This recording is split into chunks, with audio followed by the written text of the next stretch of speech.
नमस्कार दोस्तों, आज़ादी का मतलब वही समझ सकता है जिसने कभी गुलामी की हो। हम सब भाग्यशाली हैं कि हमें स्वतंत्र भारत में जन्म मिला है। यह आज़ादी हमें मुफ्त में नहीं मिली। इस आज़ादी के बदले में हमारे कितने वीर जवान शहीद हुए। दोस्तों, जब एक नौजवान देश की रक्षा के लिए बॉर्डर पर जाता है तो केवल एक ही जवान तैयार नहीं होता, पर उनके बूढ़े माँ बाप के कई सपने, चूड़ी, मंगलसूत्र, हार तैयार होते हैं। कई हसरतें और छत कभी आतंकवादी हमलों में वो जवान शहीद हो जाता है तो पता है क्या होता है?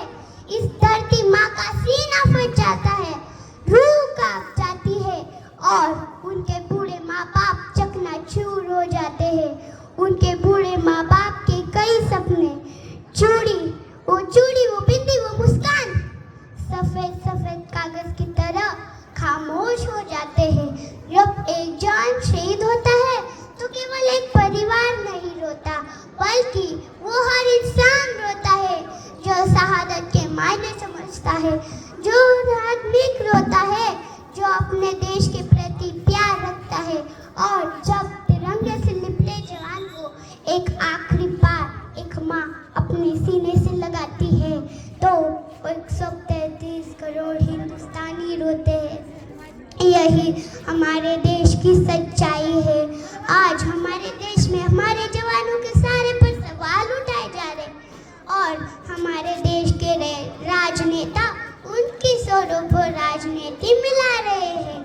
हमें इससे स्वार्थी और सस्ती नेतागिरी करने वाले की जरूरत नहीं है, क्योंकि अब यह भारत देश 1965 वाला देश नहीं रहा। अब यह एक नया भारत है। घर में घुसेगा भी और मारेगा भी। और दोस्तों, ये देश न कभी रुकेगा न कभी झुकेगा। आज छोटे छोटे आंखों वाले चीन को भी हमारे देश के जवानों ने धूल चटा दी और पीछे हटने के लिए मजबूर कर दिया। लेकिन ये हमारी कम नसीबी है कि हम स्वदेशी चीज के बजाय विदेशी चीज का ज्यादातर इस्तेमाल करते हैं।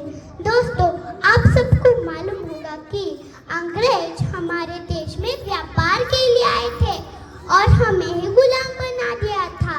इसी तरह से हम विदेशी चीज का इस्तेमाल करके हमारे देश की आर्थिक परिस्थिति बिगाड़ रहे हैं। हमारे देश को विश्व गुरु बनाने के लिए स्वदेशी चीज का ज्यादातर इस्तेमाल करना होगा और हमारे प्रधानमंत्री श्री मोदी जी के अनुसार लोकल को वोकल बनाना होगा। आज इस अवसर पे मैं कसम खाती हूँ कि आत्मनिर्भर बनेंगे, स्वदेशी चीज का ज्यादातर इस्तेमाल करेंगे, लोकल को वोकल बनाएंगे और देश को स्वस्थ रखेंगे। अंत में कुछ लाइनें कहकर मैं अपनी वाणी को विराम दूंगी। दोस्तों, भारत को कर बुलंद इतना कि भारत से आके पूछे कि बोल तेरी रजा क्या है। दोस्तों, बाकी तो ना ही मेरी उम्र बड़ी है, ना ही मेरा नाम बड़ा है, ना ही मेरा रूप बड़ा है। मुझे तो इस छोटी सी बात पर गर्व है कि मैं हिंदुस्तान की हूँ और